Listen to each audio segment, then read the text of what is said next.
Friends, जय हिंद, वंदे मातरम। Welcome back to our YouTube channel. Friends, आज हम बात करेंगे अपनी आंतरिक सुरक्षा से जुड़ी एक ऐसी खबर की जिसका विश्लेषण करने मैं जा रहा हूं, जिसने सत्ता के गलियारों में हलचल मचा दी है। लेकिन ताज्जुब की बात यह है कि देश की जो मेन स्ट्रीम मीडिया है, इस पर पूरी तरीक़ा से खामोशी बनाई हुई है। आपने देखा होगा कि पड़ोसी देश बांग्लादेश में मोहम्मद यूनिस के आने के बाद में वहां के भू राजनीतिक परिस्थितियां पूरी तरीक़ा से बदल गई थी। लेकिन क्या आपको पता है कि भारत सरकार ने भी अब अपनी रणनीति में एक बहुत बड़ा परिवर्तन किया है, जिसे आप पैराडाइम शिफ्ट भी कह सकते हैं। गृह मंत्रालय ने अपनी अवैध प्रवासियों के खिलाफ अब तक का जो सबसे बड़ी जो नीति है और सबसे बड़ा जो क्रैकडाउन है, उसको लेकर के अब शुरुआत कर दी है। एक्चुअली यह केवल एक सामान्य आदेश नहीं है, बल्कि यह भारत की सॉफ्ट बॉर्डर वाली जो छवि है, अब उसको बदल देने वाली है। देखिए, सरकार अब जीरो टॉलरेंस की नीति पर काम कर रही है।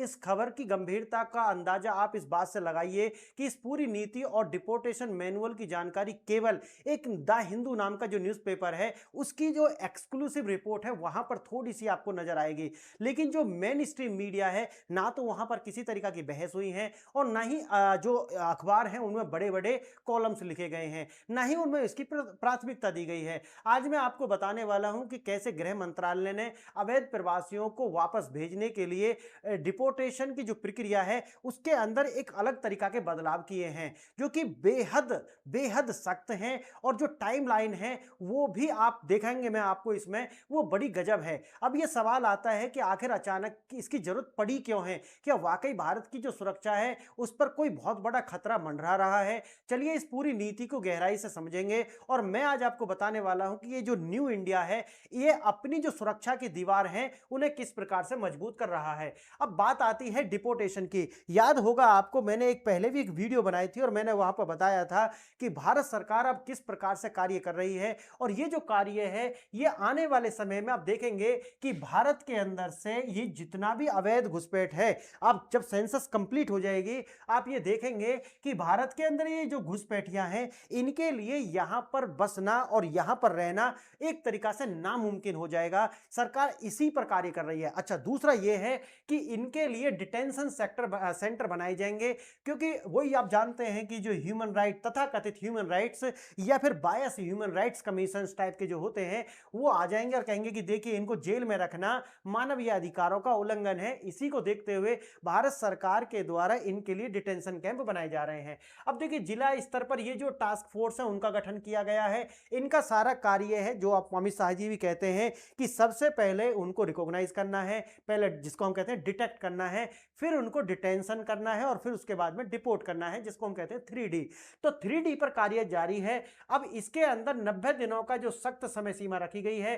पहचान मिलने के बाद राष्ट्रीयता के सत्यापन और कागजी कार्रवाई को अधिकतम 90 दिन के अंदर पूरा करना होगा। अब आपने ये डिटेक्ट कर लिया कि भाई ये जो व्यक्ति है, कोई आमुक व्यक्ति है, ये यहां का नहीं है, यानी कि भारत का नागरिक नहीं है।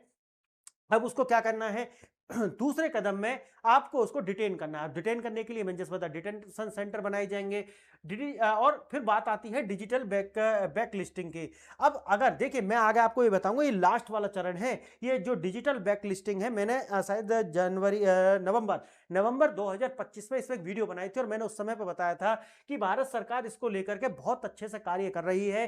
कि सबसे पहले तो ये 3D है, इस पर कार्य करा जा रहा है। उसके बाद में जो डिजिटल ब्लैक लिस्टिंग है वो की जाएगी। अब आप कहोगे कि इसका क्या मतलब? इसका ये मतलब है, आगे भी मैं आपको बताऊंगा, कि जो भी व्यक्ति पहले डिटेंशन किया गया, उसके बाद में अब बात आती है कि भाई वो व्यक्ति मिल नहीं रहा डिपोर्टेशन के लिए, भाई आपने देख लिया कि वो व्यक्ति भाग गया। अब जितने भी ऐसे लोग होंगे कि जो सेंसस के अंदर आएंगे ही नहीं और पॉपुलेशन से मैच नहीं करेंगे, तो उनका जो डेटा है वो AI के द्वारा डेटा एनालिसिस करके उन व्यक्तियों की लिस्ट तैयार की जाएगी। और जब ये लिस्ट तैयार हो जाएगी, तो उसके बाद में उनके नाम पर जो बैंक अकाउंट है वो डीएक्टिवेट हो जाएंगे। उनके नाम पर जो सिम चल रही है, उनका जो आधार कार्ड है और भी बहुत सारे डॉक्यूमेंट वेरिफिकेशन है, उनका जो सिम कार्ड है वो डीएक्टिवेट हो जाएगा। उनका जो आधार कार्ड है वो लॉक हो जाएगा। उनका जो बैंक अकाउंट है वो लॉक हो जाएगा। उसके बाद में उनकी यहां कोई आइडेंटिटी बचेगी नहीं। अब अगर यहां आइडेंटिटी नहीं बचेगी, तो वो काम करने कहां जाएगा? अगर वो रिक्शा लेने जाएगा तो उस पर भी आधार कार्ड मांगा जाएगा। आधार कार्ड आने वाले समय में जो आप देख रहे हैं ना, आधार कार्ड पे ये जो नंबर होता है वो QR कोड हो जाएगा। क्या? QR कोड हो जाएगा। और ये जो QR कोड है उसके अंदर होगा क्या, कि अगर अगर आपके पास में आधार कार्ड है, जो कि सेंसस के बाद में दोबारा से आप देखोगे कि 2029 के आसपास ये दोबारा से जनरेट करे जाएंगे आधार कार्ड। अब आधार कार्ड जब आप जनरेट करोगे तो उसके लिए अलग से डॉक्यूमेंट आपको देने पड़ेंगे। अब ये जो डॉक्यूमेंट आप जब देंगे तो आपका जो आधार कार्ड नंबर नहीं आएगा, एक क्यूआर कोड आपको मिलेगा, और ये जो क्यूआर कोड है उसके लिए बाद में सरकार की जो मिनिस्ट्री ऑफ होम अफेयर है वही एक ऐप जारी कर देगी, जिससे कि मानो मैं एक आम व्यक्ति हूं और मुझे लगता है कि भाई मैं इन्हें ये कार की है या फिर ये थ्री व्हीलर है मेरे पास में, अब मैंने थ्री व्हीलर में जाना है तो मैं क्या करूंगा भाई, अपना आधार कार्ड दिखा, अपना मोबाइल निकालूंगा और उसका क्यूआर कोड स्कैन करूंगा और तुरंत पता चल जाएगा कि भाई ये तो एग्जिस्ट ही नहीं करता, अगर एग्जिस्ट करता है तो इसका नाम क्या है, ठीक है, और ये कहां का रहने वाला है, इसका उम्र क्या है, ये जो सारी इंफॉर्मेशन, बेसिक इंफॉर्मेशन है, ये आपको मिल जाएगी उसके हिस्से। अब मेरी समझ गए मेरी बात। तो अगर कोई भी व्यक्ति जो भारत में रह रहा है, अगर उसका ये जो डिजिटल ब्लैक लिस्टिंग अगर उसकी हो जाती है, तो मुझे बताइए वो यहाँ सर्वाइविंग कैसे करेगा, कहां रहेगा, कौन सी दुकान पर कार्य करेगा। और आप जानते होंगे कि भारत सरकार के द्वारा पहले ही विदेशी नागरिक जो के लिए अलग से जो एक्ट है उसमें संशोधन किया गया है। अगर कोई भी व्यक्ति ऐसे व्यक्ति को कार्य पर रखता है जिसके पास में किसी तरीका से भारत का कोई डॉक्यूमेंट नहीं है, तो अब उसके लिए भी सजा का प्रावधान है। अब मेरी बात समझ गए आप। तो आने वाले समय में ये जो जितना आप भारत के अंदर ये प्रॉब्लम देख रहे हैं ना, ये बिल्कुल सॉल्व हो जाने वाली है। किसी तरीका से कोई भी घुसपैठिया अवैध भारत के अंदर आपको मिलेगा ही नहीं, मिलेगा ही नहीं। ये एक तरीका से फनल सिस्टम है और एआई इनको ट्रैक करेगा, इनकी हैबिट ट्रैक करेगा और बताएगा ये व्यक्ति फॉर्जरी से भारत में रह रहा है, इसके पास डॉक्यूमेंट नहीं है, उसको दोबारा से वेरीफाई करा जाएगा और ये धीरे धीरे करके 4-5 चरण में ये जितने भी घुसपैठियां हैं इनको देश के बाहर फेंक दिया जाएगा। अब बात आती है होल्डिंग सेंटर, जिसे मैं डिटेंशन सेंटर बता रहा था, ये ऐसे बनाई जाएंगे जैसे ये है, यहां पर आपको पूरी सुविधाएं होंगी, इसके अंदर मेडिकल की सुविधा होगी, इनके अंदर आपको जो फैमिली होंगी तो फैमिली को अलग रखने की सुविधा होगी, और जो मेल है उनको अलग और फीमेल को अलग, और जो फैमिली है उसको अलग। समझ गए मेरी बात क्या है, कि जो मेल है उनको मेल वाले वार्ड्स में, जो फीमेल है उनको फीमेल, और जो फैमिली है उनको फैमिली वाले वार्ड में रखा जाएगा। जो भी लोग होंगे उनका पूरी तरीका से जो होल्डिंग सेंटर्स होंगे वहां पर बायोमेट्रिक्स जमा किए जाएंगे, और जब इनको डिपोर्ट किया जाएगा उस समय पर अपने क्लाउड सिस्टम के अंदर इनके जो बायोमेट्रिक्स हैं वो अपलोड कर दिए जाएंगे, जैसे आइरिस का हो गया या हैंड का हो गया या और भी तरीका इसमें अंदर भारत सरकार ले रही है, तो वो ताकि ये कभी भी भारत के अंदर अगर आता है तो तुरंत इसको डिटेक्ट किया जा सके, और बाद में जैसे भी मैंने जैसे बताया कि वैसे सर्वाइवल बहुत कठिन हो जाएगा, जिस तरीका का हम आने वाले समय में सब कार्य देख रहे हैं। अब उसके बाद में यह है कि भाई पुरानी और नई नीति के अंदर है। पुरानी नीति क्या है कि कानूनी प्रक्रिया बहुत ज्यादा लंबी होती थी, ट्राइब्यूनल्स के और अदालत के चक्कर काटने पड़ते थे, एक व्यक्ति को डिपोर्ट करने के लिए बहुत समय लग जाता था। लेकिन अब क्या है कि 30 से 90 दिन की ये प्रक्रिया है और इसके अंदर एक बाईपास करके इनको बाहर निकाला जाएगा। उसके पहले अगर पहली वाली जो पुरानी की प्रक्रिया थी उसके अंदर जेल के अंदर डिटेंशन रखना इनको रखा जाता था, लेकिन अब इनके लिए अलग से होल्डिंग सेंटर्स बनाए जाएंगे, जो मैंने बताया है ये आधुनिक सुविधाओं से लैस होने वाले हैं। अब बात आती है दस्तावेजीकरण। पहले मैनुअल होता था तो बहुत धीमी प्रोसेस थी, लेकिन अब जो बायोमेट्रिक्स है और ये सब एआई के द्वारा डेटा एनालिसिस होगा, जिससे इसकी जो प्रोसेस है बहुत तेज हो जाएगी, और जो भारत के अंदर से पुश बैक की जो रणनीति है उसके अंदर बहुत तेजी आने वाली है, क्योंकि ये एकाध संख्या में नहीं है। भारत के अंदर में भी हो सकता है 10 करोड़ के आसपास, 10 करोड़ के आसपास घुसपैठिया हैं भारत के अंदर, जो बांग्लादेशी हैं, म्यांमार के हैं या फिर जो पाकिस्तानी हैं। तो इनको भारत से निकाला जाएगा, और ये जो रणनीति है मैंने आपको बताई है। और ये जो अभी जब सेंसस होगी उसके बाद में एनआरसी होगा, तो ये 1951 के आसपास तक जाने वाला है। तो वहां से पूरा जो फैमिली ट्री है वो निकाल करके आज का ऐसा मत समझ लेना कि ये कोई ऐसा है कि नहीं नहीं कि हम तो बच जाएंगे, नहीं, 1951 के आसपास भी अगर कोई भारत में घुसपैठिया आया है तो उसको भी बाहर निकाल करके फेंका जाएगा। अब देखिए अगर फैमिली ट्री नहीं बनता है तो उसको बाहर निकाला जाएगा। अब उसका आप देखेंगे गृह मंत्रालय द्वारा अवैध प्रवासियों के लिए सबसे बड़े जो डिपुटेशन पॉलिसी है वो आ गई है, और मैंने जैसे बताया 19 मई के 30 दिन के अंदर, 19 मई से 30 दिन के अंदर ये औपचारिक रणनीति शुरू हो जाएगी। एक आर्टिकल है जो मैंने बताया यही हमें मिला है, जो कि द हिंदू के अंदर है, inside India's deportation policy timeline to speed up the deportation of the illegal migrants holding centres. अब द हिंदू हो गया, और मैंने जैसा कि बताया गृह मंत्रालय की आंतरिक रिपोर्ट, ये जो निर्देशन है इसके अंदर आपको इसके प्रमाण देखने के लिए मिलेंगे। अब सीमा प्रबंधन की विफलता नदी है या ये है, देखो इसके लिए अलग तरीका का वो बनाया जा रहा है कि जहां पर भी पोरस बॉर्डर है वहां पर जंगली जानवर और जो विषैले, खासकर जिसके अंदर आप देखोगे कि एनाकोंडा या फिर जो विषैले जो सर्प हैं वो इनको खाई बना करके, क्योंकि पोरस बॉर्डर है जहां पर आप फेंसिंग नहीं कर सकते, वहां पर नदी या नाले बना करके इस तरीका के जो विषैले छोड़े जाएंगे। हो सकता है जैसे नदी आ गई है तो नदी के अंदर आप एलिगेटर्स वगैरह छोड़ सकते हैं, ठीक है। तो मतलब जहां पोरस है वहां दूसरी तरीका से कार्य कर रहा है और जहां फेंसिंग हो सकती है, बंगाल चुनाव का जो रिजल्ट आ जाएगा 5 मई को, उसके बाद में आप धीरे धीरे 30 दिन के अंदर ये सारा कार्य होता हुआ देखने वाले हैं। बीजेपी की सरकार, अब जैसा कि पता है कि जो आंकड़े हैं वो तो ये कह रहे हैं कि बीजेपी की सरकार वहां पर आ रही है, उसके बाद में तो हम ये सब देखने वाले हैं।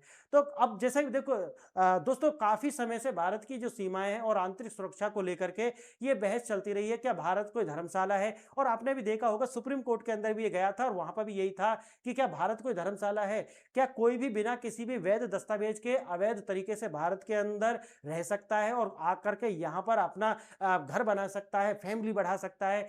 फ्रेंड्स देखिए, मेरी बात ध्यान से सुनिए, घुसपैठ अब केवल सीमाओं तक सीमित नहीं रही है, बल्कि यह भारत के सामाजिक ताने बाने और राष्ट्रीय सुरक्षा के लिए एक बहुत बड़ा नासूर बन चुका है।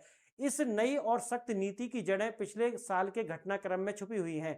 गृह मंत्रालय ने 19 मई 2025 को जो बताया कि इंटरिम मेजर यानी कि अंतरिम उपाय के तौर पर एक निर्देश जारी किया था और उस वक्त राज्यों को यह आदेश दिया गया था कि वे बांग्लादेश और म्यांमार से आए हुए प्रवासियों के जो क्रेडेंशियल्स हैं उनकी जांच 30 दिन के अंदर करें और एक समय सीमा बना लें। एक्चुअली उस वक्त MHA यानी कि मिनिस्ट्री ऑफ होम अफेयर के एक वरिष्ठ अधिकारी ने गहरी निराशा व्यक्त की थी और कहा था कि भारत की जो पारंपरिक कानूनी जो प्रक्रिया है वो वास्तव में ये जो समय सीमा के अंदर इसको लाने की बात की गई थी ये कर ही नहीं सकते। अब आपको ये बात समझ में आ गई होगी कि ये जो नई नीति है इसकी जरूरत क्यों पड़ी, क्योंकि इसके लिए पहले से ही हमारे जो अधिकारी हैं वो कहते रहे कि देखिए ये जो रणनीति पर हम कार्य कर रहे हैं ये पर्याप्त बिल्कुल भी नहीं है, इसके लिए हमें बार बार ट्राइब्यूनल्स के पास जाना पड़ता है। अगर हम ट्राइब्यूनल्स के पास जाएंगे फिर उसके अंदर मैनुअल तरीका से जो कागज है उनकी जांच होती थी तो ह्यूमन इंटरफेरेंस भी होता था और बहुत ज्यादा समय लगता था।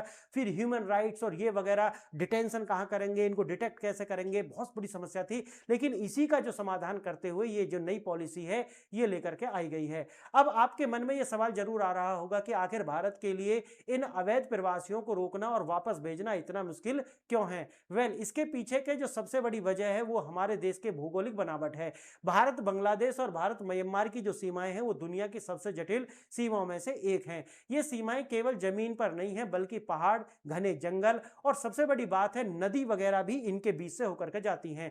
कई ऐसे इलाके हैं जहां पर फेंसिंग लगाना तकनीकी रूप से असंभव और उसी के लिए मैंने आपको बताया है कि वहां पर इस तरीका के जो नाले हैं, नदी हैं, वहां पर एलिगेटर्स डाले जाएंगे। आप जानते हैं जहरीले सांप वो डाले जाएंगे जंगल्स के अंदर, ताकि वहां पर अगर कोई भी व्यक्ति निकलता है तो उसको पूरी तरीका से वो खा जाएंगे और वहीं पर उसकी जो जीवन लीला है वो समाप्त कर देंगे। तो जो पोरस बॉर्डर है उनके लिए तो ये सारे कार्य करे जा रहे हैं और जहां फेंसिंग कर सकते हैं वहां पर फेंसिंग की जाएगी। जैसे ही आप 5 मई को बंगाल का रिजल्ट घोषित होंगे वहां पर यह सारा कार्य आपको 30 दिन के अंदर अंदर होता हुआ दिखाई पड़ेगा। अब इसके अलावा एक बहुत बड़ी जो कानूनी अड़चन ये थी कि लीगल लेकुना आपको देखने के लिए मिलता था और वो ये था कि भाई जो रिफ्यूजी लॉ है वो उसका भारत सिग्नेटरी तो है नहीं। आप जानते होंगे यूएन का जो रिफ्यूजी कन्वेंशन है भारत ने उस पर आज तक सिग्नेचर नहीं किए, लेकिन ये तो हमारे पास में क्या एडवांटेज है। लेकिन भारत के अंदर जो कानूनी प्रक्रिया है वो अपने आप में इतनी ज्यादा स्लो है, क्योंकि लोग तो ऐसा कहते हैं कि इतनी ज्यादा केस अभी पेंडिंग है कि उनको अगर आज भी एक भी केस आना बंद हो जाए फिर भी 300 साल से ज्यादा लग जाएंगे पूरे केस का निपटान करने में। तो ये अपने आप में बहुत खतरनाक है। तो अब हम मुझे बताइए कि जब ये केस जाता भारत के अंदर किसी भी इलीगल को लेकर के तो वो कितना समय लेता कि वो बूढ़ा होकर के वो यही मर जाता, लेकिन केस का जो वर्डिक्ट है वो आता ही नहीं।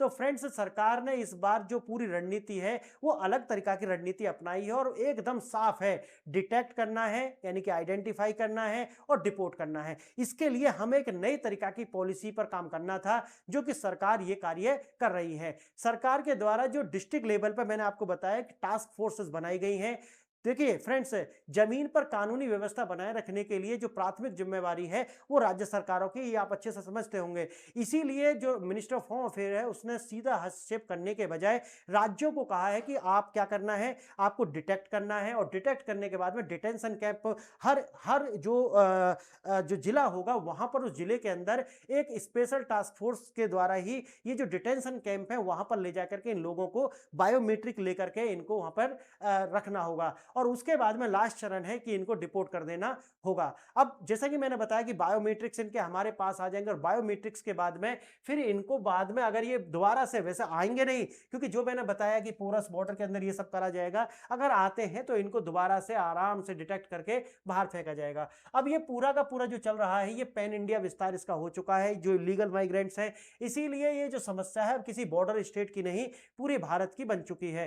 शरणार्थी कानून, जैसे मैंने बताया कि भारत किसी भी शरणार्थी कानून पर, यानी कि जो यूएन का रिफ्यूजी कन्वेंशन 1951 है उसका सिग्नेटरी नहीं है, इसीलिए हमारे पास में ये एडवांटेज है कि हम इनका आसानी से समाधान कर सकते हैं। अब देखिए वही ये मानदंड है, पुरानी व्यवस्था क्या कहती थी, अब क्या है। पुरानी व्यवस्था में ट्राइब्यूनल्स या फिर कोर्ट का ज्यादा था, अब क्या है, प्रशासनिक टास्क फोर्स ये सारा कार्य करेगी। उसके बाद में देखिए समय सीमा, पहले कोई समय सीमा नहीं थी, अब क्या है, अब 30 दिन और 90 दिन का आपको हार्ड लाइन दी गई है। अब बात आती है राजनयिक प्रक्रिया। भारत से ढाका दस्तावेज भेजना बहुत ज्यादा था कि भाई पहले वो कहते थे कि देखिए ये आपका व्यक्ति है, फिर आप ढाका या फिर पाकिस्तान उसका दस्तावेज भेजते थे, वो मानते नहीं थे कि नहीं नहीं ये तो हमारा नहीं है व्यक्ति, ये तो आपका ही है। अब नहीं, आप कहीं नहीं भेजना, बस उठाना है और इनको फेंक देना है उधर की साइड। अब देखना, मिनिस्टर ऑफ होम अफेयर 3 चरण मॉडल पर काम कर रहा है, जो मैंने आपको बताया, डिटेक्ट, आइडेंटिफाई और डिपोर्ट। और इसी में जो मैंने आपको शुरू में बता दिया कि जिला स्तर पर टास्क फोर्स बताई जाएंगी,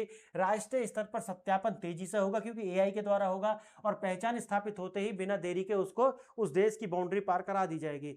गृह मंत्रालय कार्यालय यह टास्क फोर्स हर महीने मासिक रिपोर्ट का जो एनालिसिस किया जाएगा। राज्य सरकार है, जैसे मैंने बताया कि डिटेंशन सेंटर बनाए जाएंगे। संवैधानिक आधार है, पुलिस सार्वजनिक व्यवस्था और राज्य विषय पर मुक्त शक्ति उनके पास है, इसलिए वो ये कार्य आसानी से कर पाएंगे। अब समय सीमा हमारे पास आ चुकी है, तो संदिग्ध प्रवासी होंगे उनको डिटेक्ट करके और टास्क फोर्स के द्वारा मिनिस्ट्री ऑफ होम अफेयर को रिपोर्ट दी जाएगी, और राष्ट्र के आधार पर उनकी जो सिटीजनशिप है उसका सत्यापन मिनिस्ट्री ऑफ होम अफेयर करेगी। और उसके बाद अगर वो व्यक्ति नहीं है यहाँ का, तो उसको क्या करा जाएगा, उठा करके दूसरी ओर फेंक दिया जाएगा कि जाओ अपने देश में प्रवास करो। टेक्नोलॉजी एकीकरण और दस्तावेज का रद्दीकरण, देखिए ये वो तरीका जो मैं आपको बता रहा था, फर्जी दस्तावेजों पर प्रहार होगा, और जो डेटा आपके भारत के जो सर्वर डेटा है उनके अंदर शामिल होगा, और उसके बाद में अगर आपके दस्तावेज का जो डेटा है वो मैच नहीं करता सर्वर के जो डेटा से, तो आपको भारत का नागरिक नहीं बल्कि जहां पर भी जिस भी देश से आप आए हैं आपको उसी देश में वापस जाना होगा, और ब्लैक लिस्टिंग की जाएगी। जो लास्ट वाला चरण है मैं आपको बता रहा हूं, ये अभी कार्य लगातार जारी है, और आने वाले समय में आप इसका बहुत बड़ा योगदान देखेंगे। अब बात आती है पुशबैक करने की, वही तत्कालिक कार्रवाई, वैध रूप से सीमा पार करते पकड़े गए बीएसएफ देश के अंतरिक्ष आने देने वाले के बजाय वहीं पर उसको क्या करेगी, न्यूट्रलाइज कर देगी, और ये शक्ति अभी बीएसएफ को दे दी गई है। बायोमेट्रिक कैप्चर करा लिया जाएगा, और ये जो बायोमेट्रिक्स है ये बाद में जो अपना डेटा क्लाउड्स है उसके अंदर डाले जाएंगे, और फिर कभी भी ये व्यक्ति देश के अंदर अगर आता है तो इसको पकड़कर डिपोर्ट करना बहुत आसान हो जाएगा। यह सुनिश्चित करना कि व्यक्ति अपनी पहचान छिपाकर किसी अन्य मार्ग से दोबारा भारत में घुसपैठ ना कर पाए, इसीलिए इसके बायोमेट्रिक्स लेने बहुत आवश्यक थे। अब देखिए दिल्ली न्यायिक आदेश है, दिल्ली उच्च न्यायालय के आदेश के बाद डीडीए द्वारा तैमूर नगर आदि में बुलडोजर की कार्रवाई हुई थी, इसके लिए मैंने वीडियो बनाई थी, आप जानते होंगे, जनवरी 2026 में।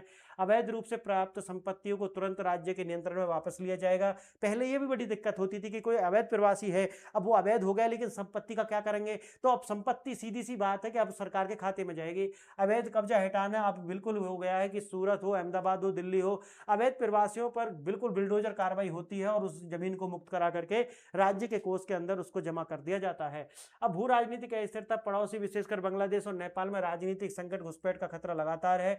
और जनसांख्यिकी अगर आप देखो जाए तो ये कहता है कि भाई भारत को धर्मशाला तो है नहीं, कि भारत की अपनी इतनी बड़ी पॉपुलेशन है तो हम और पॉपुलेशन यहाँ सहन नहीं कर सकते। इसको देखते हुए ही भारत के अंदर ये जो पॉलिसी लाई गई है ये सराहनीय है, है और भारत के जो लोग हैं उनको इसकी भूरी-भूरी प्रशंसा करनी चाहिए। और मुझे लगता है कि अब जैसे ही बंगाल का रिजल्ट आएगा, उसके बाद में ये जो पॉलिसी है, मुझे लगता है कि इस पर आर्टिकल भी आएँगे और उसके बाद में 30 से 90 दिन के अंदर इस पर बहुत तेज़ी से कार्रवाई होने वाली है। फ्रेंड्स, बताइए ये लेक्चर आपको कैसा लगा? अगर लेक्चर अच्छा लगा तो वीडियो को लाइक, शेयर एंड सब्सक्राइब कीजिए। वीडियो देखा इसके लिए धन्यवाद। जय हिंद।